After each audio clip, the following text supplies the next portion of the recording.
कि नशा धतूरा भांग का उतर जात प्रभात, नानक कुमारी नानका सुचड़ी रहे दिन रात।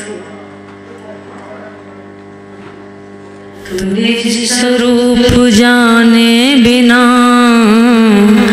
भटकत नर कंगाल, तीरथ में डोलत फिरे सुज्यों हिरना बेहाल।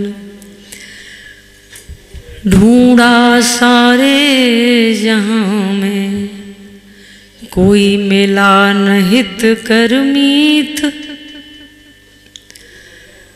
शरण गही जब शामल की तो हृदय बाड़ी प्रीत। हृदय बाड़ी प्रीत गुरु ने ज्ञान दिखाया, हृदय के अंधकार को सत ज्ञान से दिया मिटा। बोलिए श्री सद्गुरुदेव की। मेरे हृदय के अंधकार को मिटाने वाला इस संसार में कोई है तो वो सद्गुरु है। हर मनुष्य का प्रथम कर्तव्य है कि वो गुरुदेव की शरण में आकर अपने हृदय के अंधकार को मिटा ले और वो ज्ञान का प्रकाश कर ले। जिस प्रकार एक बच्चा जब स्कूल जाता है और उस विद्यालय में उसके अनुकूल शिक्षा नहीं मिलती है तो उसके माता पिता उसे कहीं ऐसी जगह फिर एडमिशन दिलाते हैं कि ताकि उसे सही ज्ञान हो जाए। उसी प्रकार मुझे ऐसे संत सद्गुरु की शरण में पहुंच जाना चाहिए जहां मेरे हृदय का अंधकार मिट जाए और मेरे अंदर ज्ञान का प्रकाश हो जाए। अब गुरु तक पहुंचने के लिए उससे पहले की जो प्रक्रिया है वो मुझे पूरी करनी है। आज हमारे यहाँ माताएं बहनें बैठी हुई हैं। हम ये चाहते हैं कि बुजुर्ग माताएं बहनें या नौजवान हमारी बहनों के साथ साथ उससे भी कम उम्र के बच्चे और बच्चियां सत्संग में आकर बैठे। सत्संग एक ऐसी चीज है जो एक नई अवस्था वालों के ही ज्यादा उपयोग की है। यदि उनकी समझ में आ गया तो वो घर जाके कुछ न कुछ उसका उपयोग करेंगे। हम अपने बच्चों को रिश्तेदारी में ले जाने के लिए प्रेरित करते हैं, शादी विवाह में ले जाने के लिए तैयार करते हैं, उन्हें 5-5, 10-10 हजार की नई ड्रेसें दिलाते हैं। लेकिन ऐसे बिरले ही माता पिता होंगे जो अपनी संतान को चाहें और कहें कि चलो बेटा कुछ सत्संग में चलो। सत्य तो यही है। यदि आप बच्चे के लिए ऊंची बिल्डिंग बना सकते हो, अच्छी गाड़ी खरीद के दे सकते हो, अच्छी ड्रेस खरीद के दे सकते हो, तो उसी में मेरे कहने के अनुसार एक शब्द ये और जोड़ो कि चलो कुछ सत्संग सुनो चल के। मेरी बात नहीं मानते हो तो कम से कम गुरुजनों की बात मानोगे। वहां बैठ के संत सद्गुरु कुछ अच्छी शिक्षा देंगे तो आप सुनोगे तो। और सुनने का कि करत करत अभ्यास जड़ मत होत सुजान, जैसे रसरी आत जात सिल पर पड़त निशान। पत्थर की शिला पर भी निशान पड़ जाता है तो मनुष्य का दिमाग या बुद्धि इतनी तो पत्थर नहीं है कि संगत का असर पड़ेगा ही पड़ेगा। लेकिन हर माता पिता की शिकायत रहती है कि मेरे बच्चे मेरी सेवा नहीं करते, मेरी बहू मेरी सेवा नहीं करती, लेकिन इससे पहले सेवा करवाने के लिए आपको जो संस्कार देना था वो आप देना भूल गए। हमें रोटी वही तो मिलेगी जो मेरी रसोई में बनी रखी है। हमारी पत्नी ने या माँ ने जो जिस चीज की मक्के की रोटी बनाई है तो मक्के की रोटी थाली में परोस के आएगी, बाजरा की रोटी बनाई है तो वो आएगी, गेहूं की रोटी बनाई है तो गेहूं की आएगी, और सूजी का हलवा बनाया है तो आपकी थाली में वही आएगा। हम जैसा अपनी संतान को संस्कारवान बनाएं या उन्हें गलत रास्ते की तरफ प्रेरित करें, कहीं न कहीं हमारा भी उसमें हाथ है। आपने देखा होगा, और हम तो देखते ही हैं समाज की वही बात यहाँ कहते हैं, कोई रटी हुई नहीं कि इधर रामायण पढ़ी और इधर सुना दी, उधर बीजक पढ़ा और इधर पूरा सुना दिया। वो तो आप भी पढ़ सकते हो। संत एक इन्वर्टर का काम करते हैं, एसी करंट लेके बैटरी में डीसी करंट बनाते हैं और वहां से डीसी करंट लेके एसी करंट में कन्वर्ट करते हैं। वेद शास्त्र पुराणों से संत ज्ञान लेके अध्ययन करके अपने अंदर मनन चिंतन करके फिर अपने अनुभव को सुनाते हैं।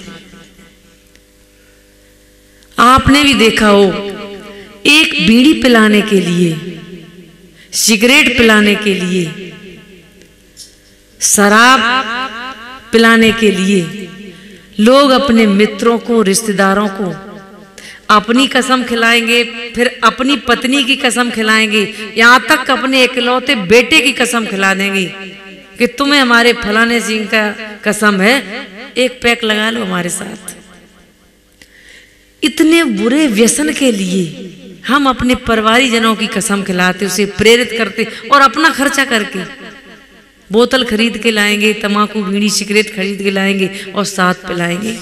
कभी आज दिन तक सुना है किसी ने सत्संग के लिए कहा हो कि किराया हम दे देंगे, एक बार मेरे साथ चले चलो, समझ में ना आए अच्छा न ले कोई बात नहीं, मत सुनना, लेकिन मेरे साथ चले चलो। ऐसा कहने वाले बहुत कम है। ना अपने परिवार को ले जाएंगे, ना अपने इष्ट मित्रों को ले जाएंगे, ना अपने रिश्तेदारों को ऐसी जगह ले जाएंगे। और आपने देखा जितने भी उल्टे सीधे ऊट पटांग काम होते हैं, वहां उन लोगों को न शर्म लगती है न झिझक लगती है। आपके हाथ जोड़ लेंगे, पैर भी छू लेंगे, जबरदस्ती करेंगे, हाथ पकड़ के गाड़ी में बैठा लेंगे। लेकिन ऐसा करते हुए कभी सत्संग के लिए मैंने तो सुना नहीं कि जिसने अनुनय विनय किया हो, आग्रह किया हो, हाथ जोड़े हो कि चलो। जबकि ऐसी जगह चलने के लिए कि आप सुनो न समझो, लेकिन आपने समझा नहीं, लेकिन सुन लिया कानों से। मेरा अंतःकरण, एक आजकल जो फोन चला है, उस फोन में चिप पड़ी होती है और जाने अनजाने में आपके फोन में यदि कैमरा खुला है और हाथ लग गया, फोटो खिंच जाती है और वीडियो बन जाता है और वो उस चिप में चला जाता है।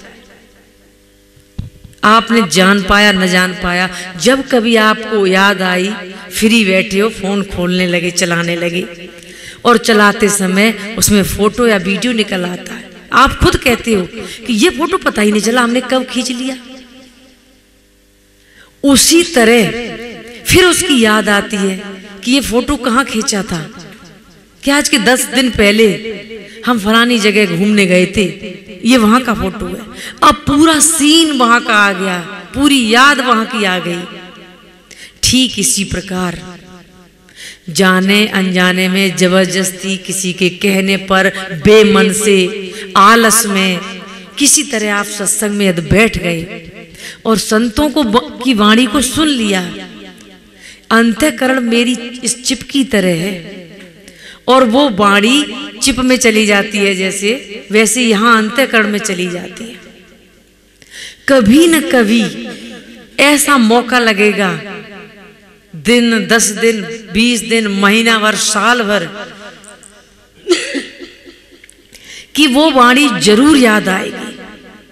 और जब याद आती है तो पूरा सीन सामने आ जाता है। हम आज चौथी या पांचवी बार यहाँ आ चुके हैं और यहाँ के आप सब लोगों से मिलकर हम सच बताएं आपको, कोई प्रवचन करने नहीं आते। साहिब जी का इतना स्नेह प्रेम है और यहाँ उनके भक्तों का, तो ऐसी जिज्ञासा होती है कि चाहे एक दिन के लिए पहुंच जाए, आप सब लोगों के दर्शन हो जाए, क्योंकि यहाँ का वातावरण, यहाँ आप लोगों का स्वभाव प्रेम वो खींचता है। ऐसे ही जब आप सत्संग में बैठते हो, संतों की वाणी को सुनते हो, तो वो आपको सत्संग होने के बाद भी याद आता है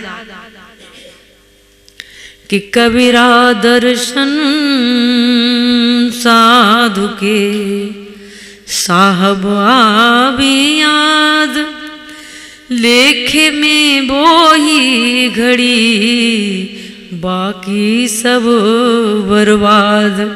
बाकी का समय तो बर्बाद कर रहे हम, क्या खा रहे पी रहे क्या कर रहे, लेकिन संतों की अनुभव की वाणी जब सुनते हैं हम इस अंतःकरण में कैसे कैसे गानों से इस अंतःकरण को भरते रहते हैं। मोहल्ले में या गांव में कहीं झगड़ा हो रहा है, गाली गलौज हो रहा है, रोटी खाने वाला मैंने देखा थाली खिसका देता है कि वो गाली या लड़ाई हो रही है उसको सुन के आ रही है। कोई राग तमाशा हो रहा है, कोई नाचने वाला आ जाए तो अपना अपना खास से खास काम छोड़ के और वहां चले जाते। इस अंतःकरण को आप इतना दूषित चीजों से भर रहे हो, तो कभी कभी कोशिश किया करो, चलो हम इसे सत्संग से भी भर दें। इसी अंतःकरण में कुछ हम सत्संग के शब्द डाल दें, संतों की वाणी डाल दें। इसमें भी हम गुरु दर्शन की वो फोटो डाल दें, जिस क्षण कि लेखे में बोही घड़ी, जब मुझे सदगुरु के दर्शन होते हैं और जब गुरु के सामने शिष्य आता है, रूबरू आमने सामने, कुछ कहना सुनना ना हो, फिर भी गुरु की आंखों से वो ज्ञान उसे मिलता है।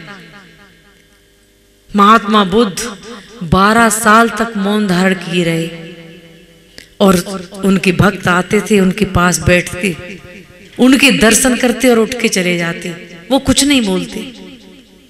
भक्तों से पूछा किसी ने कि महात्मा बुद्ध जी कुछ तो बोल नहीं रहे, आप आते हो चले जाते हो।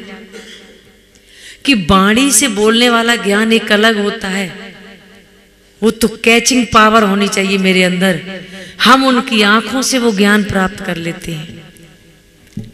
कोई स्पर्श गुरु कर दे, हमारे सर पे हाथ रख दे, उनके हाथों से उनके ज्ञान की ध्यान की ऊर्जा मेरे अंदर आ जाती है। तो ज्ञान हम कई एक प्रकार से दर्शन करके, संतों की वाणी सुन के, संतों के चरणों में हम नतमस्तक होके, उनका स्पर्श पाके उस ज्ञान को प्राप्त कर सकते हैं और उस ध्यान में अपने आप को डुबो सकते हैं, उतार सकते हैं।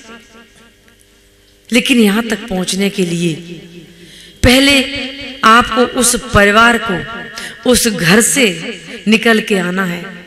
आप खुद अनुभव करते हो कि आप आज पूर्णमासी है, सत्संग का समय है, आपने मन में विचार कर लिया कि मुझे सत्संग में जाना है साहिब जी के आश्रम पर, और पत्नी ने झगड़ा कर दिया दिन में, क्या आप शाम को सत्संग में आ पाओगे? यदि उसने कलह कर दिया, भोजन नहीं दिया, लड़ाई झगड़ा किया, बच्चे को पीटने लगी, आपका चित्त इतना खिन्न हो जाएगा कि तैयार सवारी लेके और आप छोड़ दोगे, छोड़ो जा ही नहीं रहे, इतना आप दिमाग से अपसेट हो जाओगे। इसलिए सत्संग में आने के लिए, गुरुवाणी सुनने के लिए, साधना ध्यान करने के लिए सबसे पहले आप सब लोग गृहस्थी ज्यादा बैठे हो, उस परिवार का माहौल बनाइए। पत्नी के प्रति प्रेम, पति के प्रति प्रेम, बच्चों को धन के साथ साथ संस्कारवान बनाइए, उनको संस्कार दीजिए। धन फिर भी वो कमा लेंगे, लेकिन याद रखना 20 साल के बाद फिर संस्कार नहीं आते बच्चों में। 5 साल तक बच्चे के हर बात को सुनिए, उसे डांटिए नहीं, मारिए नहीं। और 5 साल से 15 साल की अवस्था में वो जैसे माने, मार के, पीट के, बांध के, उल्टा लटका के, रस्सी में बांध के 2 दिन चाहे उसे भूखा रख के, 5 साल से और 10 साल के बीच में उसे कैसे भी समझाइए, डरा के, धमका के। और 15 साल के बाद बच्चे की उम्र हो, उससे मित्रवत व्यवहार करिए। फिर याद रखिए, किसी के सामने उसका अपमान मत करिए।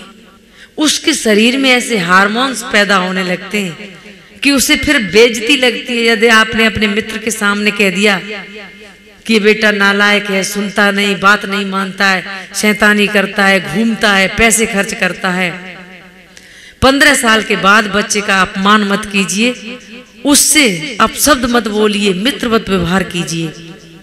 और 20 साल के बाद आप ऐसा उम्मीद छोड़ दीजिए कि अब ये कुछ सीख सकता है। 20 साल के बाद वो बिल्कुल परिपक्व हो चुका है। अब जैसा 20 साल तक उसने सीखा, जैसा खान पान में रहा, जैसी वातावरण में रहा, अब वो 20 साल के बाद पूरा जीवन भर वैसा ही चलेगा। यदि गलत चलता है तो कहीं ना कहीं अंतर मन में वो माँ बाप को दोष देता है, कहता है मेरे माँ बाप ने मुझे सिखाया ही नहीं, आज मुझे इतना बड़ा धोखा हुआ, मुझे बताया ही नहीं कि कैसे चलें, क्या करें। बच्चों को कुछ ऐसा संस्कार बनाइए, उनको एक एक बात को समझाइए बैठा के। और जब मेरे परिवार का माहौल अच्छा होता है, मेरा सत्संग देने का केवल यही मतलब नहीं कि हम आपको 15वें और 10वें लोग की बात बता दें। मेरे ज्ञान को जब तक आपके अंदर पात्रता नहीं होगी, बगैर पात्र के वो ज्ञान ठहर नहीं सकता है। कहावत कहते हैं कि सिंगनी का दूध कि सोने के पात्र में ठहरता है। आपको सबसे पहले अपनी पात्रता तैयार करनी है। पात्र मजा हुआ, साफ और खाली होगा तो संतों की थोड़ी सी भी वाणी, कोई ये जरूरी नहीं कि राधा दास 3 घंटे यहां चिल्लाएं तभी आपको ज्ञान होगा। ज्ञान तो सूक्ति के रूप में होता है, संकेत में होता है। उन सूक्तियों को पकड़ लो और अपने जीवन में उतारिए। मैंने तो इसी चीज का अनुभव किया है कि आज मैंने जो वाणी सुनाई, हम ऐसी उम्मीद भी नहीं करते कि सुबह उठते ही आप 100% मेरी बात मान ही लोगे, लेकिन इतना जरूर विश्वास है कि मेरी कही हुई वाणी जीवन में आप भूल नहीं सकते। दोबारा फिर किसी संत की वाणी सुनोगे तो जरूर याद आएगी कि फलाने पूर्णमासी के दिन राधा दास ने और ये कहा था, चाहे वो 10 साल बाद मौका पड़े। एक लकड़ी को अलग करने के लिए कुल्हाड़ी यहाँ हम चलाते हैं। पहली कुल्हाड़ी मारने के बाद पहली कुल्हाड़ी कहे कि मेरे बस की बात नहीं लकड़ी को काटना, 10 कुल्हाड़ी में वो लकड़ी अलग हो जाती है और 10वीं कुल्हाड़ी ये बोले कि लकड़ी अकेले मैंने काट दी, तो ऐसा नहीं।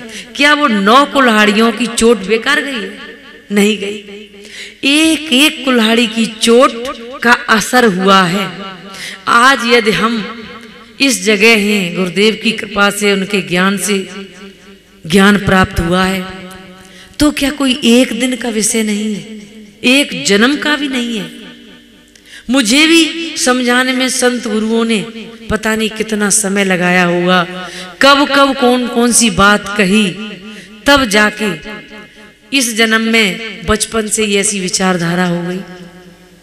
उसी तरह जिन संतों ने मेरे ऊपर कृपा की है, वैसे ही हम सोच रहे इस ज्ञान को। मेरे गुरुदेव का एक वाक्य था कि राधादास, यदि मेरे ज्ञान का कुछ चुकाना चाहते हो, गुरु दक्षिणा देना चाहते हो, तो इस ज्ञान को निस्वार्थ अपनी अंतिम श्वास तक जन प्रचार में और लोगों के भला और हित करने में लगा देना, निस्वार्थ भाव से।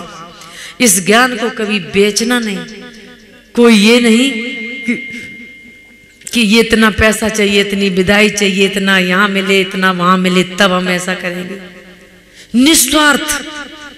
यदि शरीर में जान है तब तक इस ज्ञान का प्रचार सदगुरु कबीर साहब की वाणी को फैलाते रहिए, क्योंकि इस संसार में ढोंग और आडंबर ज्यादा बढ़ रहे हैं। सत्य ज्ञान कबीर की वाणी, जो सत्य कबीर का ज्ञान है, इसकी तरफ लोग कम ध्यान दे रहे हैं और उस ज्ञान को सुनने के लिए राजी नहीं। सुन लेते हैं तो मानने को राजी नहीं, क्योंकि यही तो मेरे संस्कार हैं। मेरे माता पिता बचपन से उन्हीं मूर्तियों में हमें फंसाते हैं, उन्हीं जड़ चीजों की पूजा में हमें लगाते हैं। 5 तत्व हैं और छठी हमारी आत्मा चेतन तत्व है। हम जीवन भर इन तत्वों की पूजा में लगा देते हैं। तत्व जड़ है। जड़ का अर्थ होता है जिस चीज को न अपना ज्ञान हो न दूसरे का ज्ञान हो, वो जड़ है। और तत्वों में गुण होता है, ज्ञान नहीं होता है। आपने देखा कि लोग गंगा की पूजा करते हैं,